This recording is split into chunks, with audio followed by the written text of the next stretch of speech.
hadapan Allah. Sejak almarhumah Cincin Sriwati dipanggil pulang pada hari Senin yang lalu di Penang, Malaysia, dikremasi lalu diterbangkan ke Surabaya, ke Kupang, dan ke Alor. Bagi mereka yang adalah gambar Allah, wajib dikuburkan melalui ibadah penguburan. Dan karena itu, apapun wujudnya sekarang, dia berharga di mata Tuhan. Dia adalah gambar Allah, dia adalah rupa Allah. Dan karena itu saat ini kita akan simpan di tempat peristirahatan sementara melalui ibadah penguburan. Terima kasih.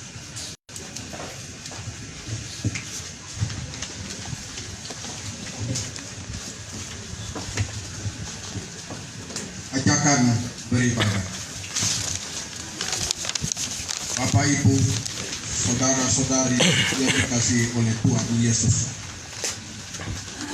Adapun manusia, hari-harinya seperti rumput, seperti bunga di padang, demikianlah ia berbunga. Apabila angin melintasinya, maka tidak ada lagi ia, dan tempatnya tidak mengenangnya lagi. Hati kita diliputi gundah gulana, pedih, perih atas peristiwa kehilangan istri, ibu, saudara almarhumah Cincin Sriwati Lalitan. Tetapi kasih setia Tuhan dari selama-lamanya sampai selama-lamanya atas orang-orang yang takut akan Dia, dan keadilannya bagi anak cucu. Berdasarkan kepercayaan ini, marilah saudara-saudari, sambil berdiri kita melantunkan nyanyian pengharapan dari Gunung Rohani, Hidupku Sesungguhnya.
Kita menyembah Tuhan.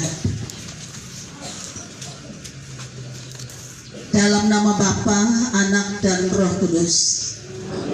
Kasih karunia, kemurahan, dan damai sejahtera, kesukaan dan penghiburan dari Tuhan kita Yesus Kristus yang telah menyerahkan dirinya, membebaskan kita dari maut dan kebinasaan untuk kehidupan kekal, kiranya menyertai Papa, Mama, saudara-saudari sekalian. Amin. Jemaat dipersilahkan untuk kembali.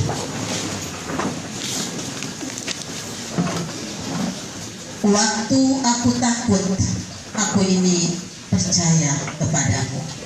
Sekali lagi, waktu aku takut, Aku ini percaya kepadamu. Mazmur 56 ayat yang keempat menjadi nats yang membimbing kita dalam ibadah saat ini. Kita sambut dengan pujian Tuhan pasti sanggup.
Ya Tuhan, selama aku berdiam diri, tulang-tulangku menjadi lesu.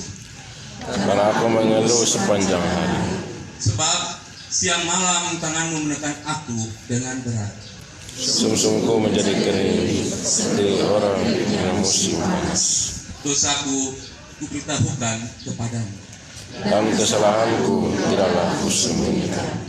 Aku berkata, aku akan mengaku kepada Tuhan pelanggaran-pelanggaran.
Bapak Ibu, saudara-saudariku terkasih, Allah itu pengasih.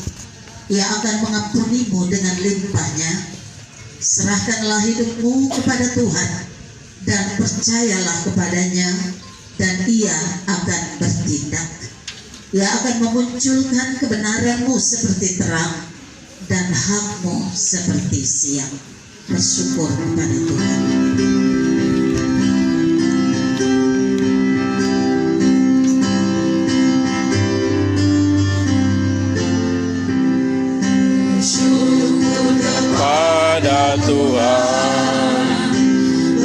Bersyukur kepada Tuhan, sebab Ia baik.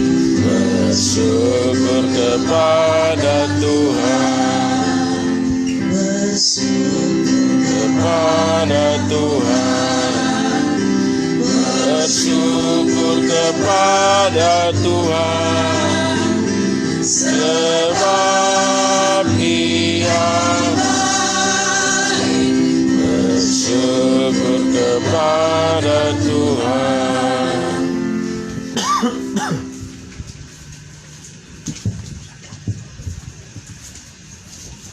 informasi dan penghiburan yang berpengharapan pada Tuhan, mari kita siap hati untuk membaca dan merenungkan kebenaran firman Tuhan. Sebelumnya itu mari kita siap untuk meminta hikmat dan tuntunan Tuhan di dalam doa. Kita berdoa. Sesungguhnya hati kami menangis. Kami berduka ya Tuhan, karena kami kehilangan orang yang sangat kami kasihi. Kami kehilangan istri tercinta, mama yang sangat kami kasihi, sahabat, teman yang kami sangat cinta dan kasihi.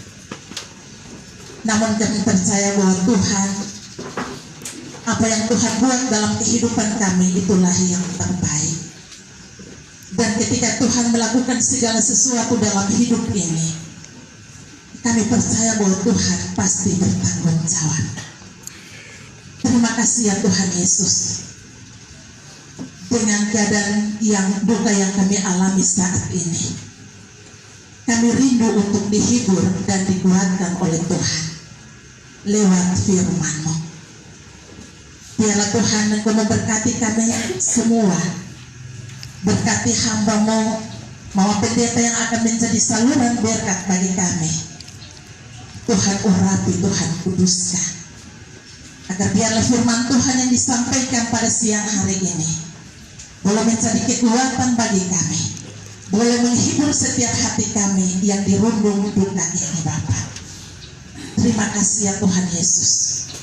Ampuni kami Bapa. Berbicaralah bagi kami sekalian, karena kami anak-anak-Mu tersiap untuk mendengarkannya. Demi Kristus Yesus Tuhan, firman yang hidup itu lagi berkuasa. Kami telah berdoa dan mengucap syukur kepada Allah Bapa kami di sorga. Amin. Firman Tuhan yang akan kita dengar pada siang hari ini, saya baca dari kitab Mazmur pasal 56 ayat 4, 5 dan kita lanjutkan dengan ayat yang ke-9. Demikian bunyi firman Tuhan, kepercayaan kepada Allah dalam kesusahan. Waktu aku takut, aku ini percaya kepadamu. Kepada Allah yang firman-Nya aku puji. Kepada Allah aku percaya, aku tidak takut. Apakah yang dapat dilakukan manusia terhadap aku? Sengsaraku Engkaulah yang menghitung-hitung, air mataku Kau taruh ke dalam kirbat. Bukankah semuanya telah Kau daftarkan? Demikianlah firman Tuhan. Berbahagialah orang yang mendengarkan firman Tuhan, memelihara dan melakukan dalam hidupnya hari lepas hari. Haleluya. Haleluya, haleluya, haleluya. Pujian dari paduan suara Full Gospel of Alor mengawali renungan kita saat ini.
tetap percaya waktu Tuhan pasti yang terbaik.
Terima kasih untuk persembahan pujiannya bagi kemuliaan nama Tuhan.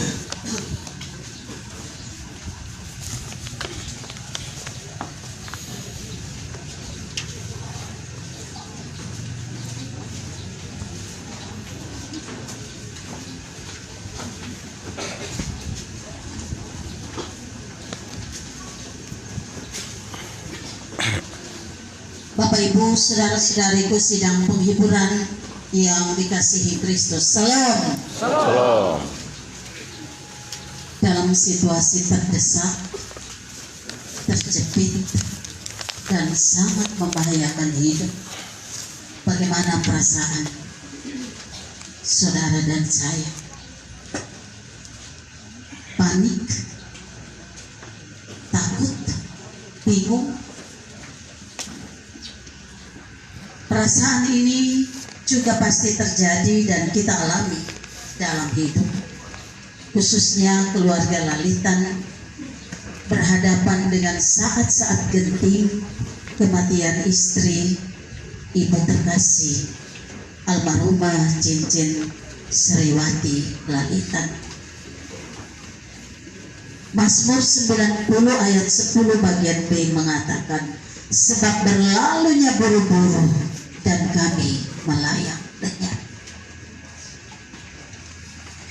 Ada lagu yang mengatakan, sio hidupku dan maut jaraknya cuma satu langkah saja. Sebagai manusia dalam kondisi demikian, siapapun bisa panik, hilang akal, protes, memberontak. Mungkin Bapak Denny mengatakan dalam hati, Tuhan, kenapa ambil istriku justru pada saat aku sangat-sangat membutuhkannya. Dan kita tahu sebelum itu Bapak Denny sempat terjatuh dan tangannya patah.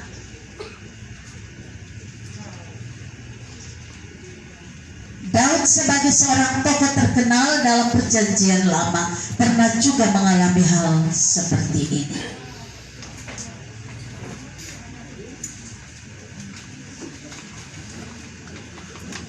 Setelah diurapi sebagai raja, Daud tidak langsung duduk di kursi kerajaan. Ia tidak langsung tinggal di istana dan memerintah sebagai raja dengan damai. Tapi ia harus berhadapan dengan Saul yang begitu membencinya dan bermaksud membunuh dia. sehingga ia harus berpindah-pindah laksana seorang pelarian. Saat itu Daud merasa sangat takut, bahkan sampai ia pura-pura gila di Gat saat itu.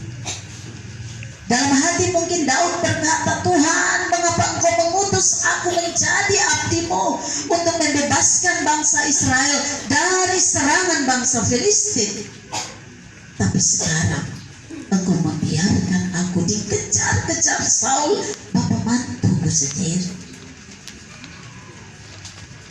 Tapi ada satu sikap yang luar biasa dilakukan Daud secara tepat dan benar, yaitu dalam ketakutan hidup yang mencekam, Daud datang pada pribadi yang tepat dan benar, yaitu Tuhan, dengan pernyataan yang luar biasa dalam ayat yang keempat. Waktu aku takut, aku ini percaya. Percaya itu iman yang berasal dari kata Ibrani aman, artinya menetapkan dan mengamankan hati pada Tuhan.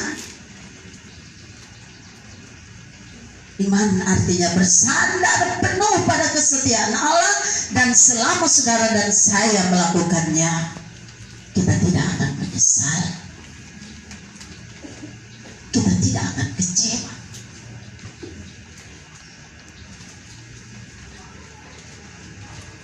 Mungkin anak-anak menjerit, bab mama saudaraku, kenapa Tuhan ambil mama kami saat rumah tangga kami baru mulai berdiri?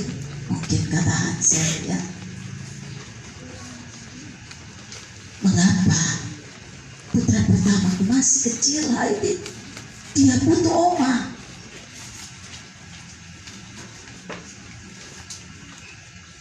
Mama, saudara-saudara, iman tidak memandang dirinya ada dalam kesulitan atau bahaya yang mencekam.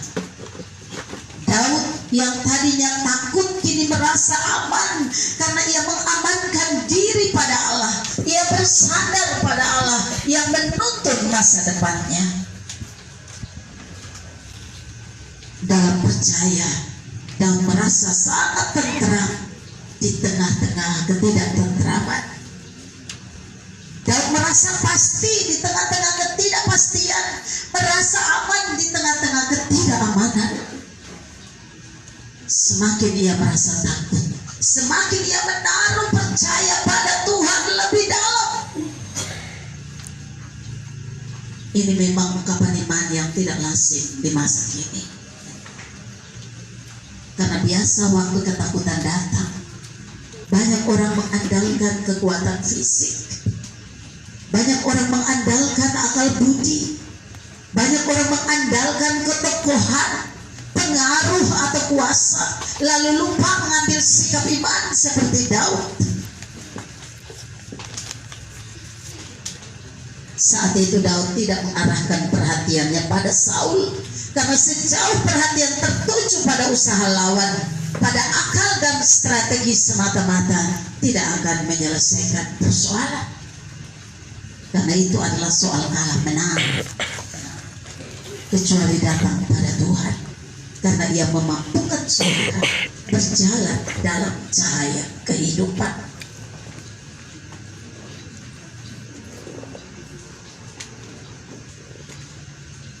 Memang kita tinggal di dunia yang dicekam ketakutan, penyakit makin merajalela sana sini, ya. Kita evaluasi sendiri penyakit kanker sekarang, volumenya makin naik. Banyak yang kita kubur itu riwayatnya sama. Ada juga prostat dan banyak lagi yang sedang menyebar. Ada kemiskinan, bencana alam. Kita takut menghadapi masa depan, bahkan takut mati. Tapi orang beriman akan menghadapi keadaan sesulit apapun dengan penuh keyakinan, karena ia yakin berada dalam tangan Tuhan yang Maha Penyayang. kematian memang membawa setiap orang pada perasaan keterhilangan dan keterasingan. Dan bagi mereka yang masih hidup, ini sangat terasa, ya. Tadi Mam Dina bilang ada yang sampai 4 tahun baru bisa melupakan peristiwa ini. Kita lahir dengan tidak membawa apa-apa, kita pulang pun tidak membawa apa-apa. Karena itu semua ketakutan di dunia dipandang rendah, karena kita tersenyum pada semua kebaikan Tuhan. Ada pemikir yang berkata begitu, dalam hidupku jabatan dan kuasa tidak kukejar, kekayaan tidak kuburu, karena kemiskinan pun tidak kutakuti, dan kematian pun tidak kugentar. Kenapa? Karena Tuhan pasti memanggilku dalam rancangannya untuk hidup dalam keabadian rahmat-Nya. Dia adalah pribadi yang telah mengalahkan ketakutan melalui kebangkitan-Nya. Tuhan minta sikap berserah diri dalam tangan-Nya yang kuat menopang. Mazmur 37 ayat 23 dan 24 bilang, Tuhan menetapkan langkah orang-orang yang hidupnya berkenan kepadanya. Apabila ia jatuh, tidaklah sampai tergeletak, karena tangan Tuhan menopangnya. Amin ya Pak Mama. Pak Mama kita kenal siapa Bapak Denny. Bapak Denny orang yang sangat berkomitmen dengan iman Mama, ya. Dalam keadaan apapun, ketika dia jatuh dan tangan patah, Mama Cincin menyarankan mesti ke Surabaya untuk foto tangannya. Dia tidak mau. Dia bilang tidak apa-apa, saya nanti sembuh. Beliau orang yang berkomitmen dengan pelayanan. Keterlibatannya di kebun anggur Tuhan tidak diragukan lagi. Dan Ibu Cincin Sriwati mengikhlaskan suaminya sepenuh-penuhnya, ya, melayani untuk Tuhan. Sebagai manusia, mungkin Bapak Denny berpikir, kenapa kekecewaan ini beruntun menimpa saya dan keluarga? Toh saya orang yang tidak biasa buat susah orang. Bahkan saya baktikan diri di kebun anggur Tuhan, menjadi penatua, pengurus bangunan fisik gereja, aktif pelayanan, berdoa, beriman, suka menolong orang. Kenapa harus saya yang mengalaminya dan bukan orang lain? Kenapa bukan orang kafir yang ada jalan-jalan tidak peduli dengan Tuhan, tapi harus saya? Ingatlah Bapak Mama, orang-orang yang tidak mengenal Tuhan ditaruh di tempat licin, itu kata Mas, ya. Tidak semua pertanyaan kita bisa kita jawab, karena ada yang tetap menjadi rahasia Allah. Karena itu dia disebut Allah, ya. Kalau semua hal diberitahukan kepada kita, tentu kita tidak lagi bergantung kepadanya.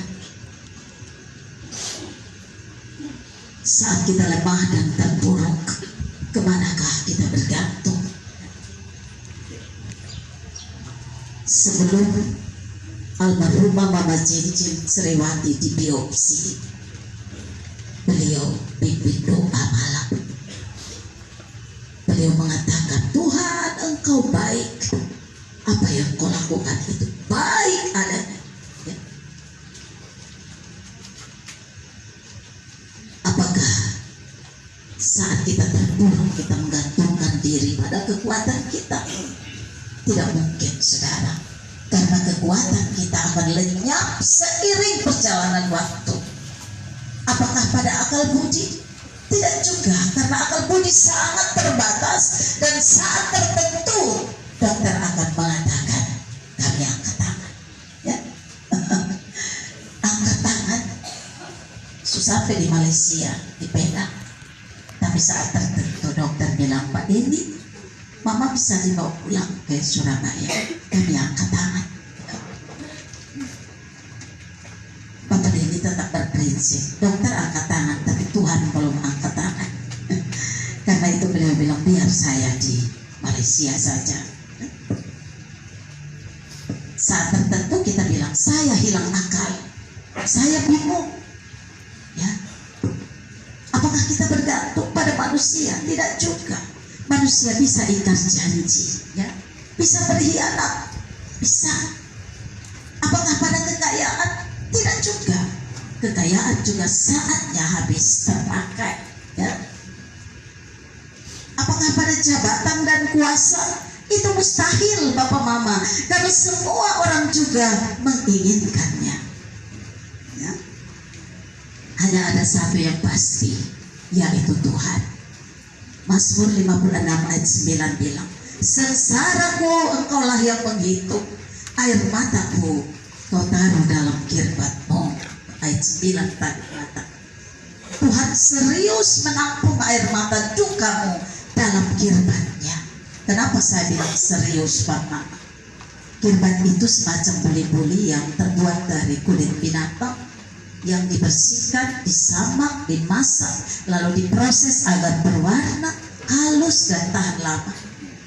Lehernya sangat kecil, jadi perlu hati-hati dalam memasukkan anggur, susu, minyak, air. Dan kalau dia mengatakan, aku menampung air matamu dalam kirbat, maka dia begitu serius menampung air mata duka keluarga ini. Ya. Hidup ini terlalu singkat untuk diisi dengan hal-hal yang tidak penting dan bermakna. Percayalah Bapak Denny, anak-anak, cucu, dan keluarga, mata Tuhan tertuju pada orang-orang yang takut akan Tuhan. Amankanlah hatimu dan berani berucap di tengah berbagai ketakutan yang melanda, seperti Daud katakan, waktu aku takut, aku ini percaya kepada Tuhan. Tuhan memberkati kita sekalian. Amin. Kita dengarkan pujian dari vokal grup Presbyter Pola Tribuana.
pengakuan iman Rastuli, saya jemput dengan berdiri. Sama-sama semoga saya sedikit waktu agar kita mengikrarkan iman Rasul dan kemudian dari jemaat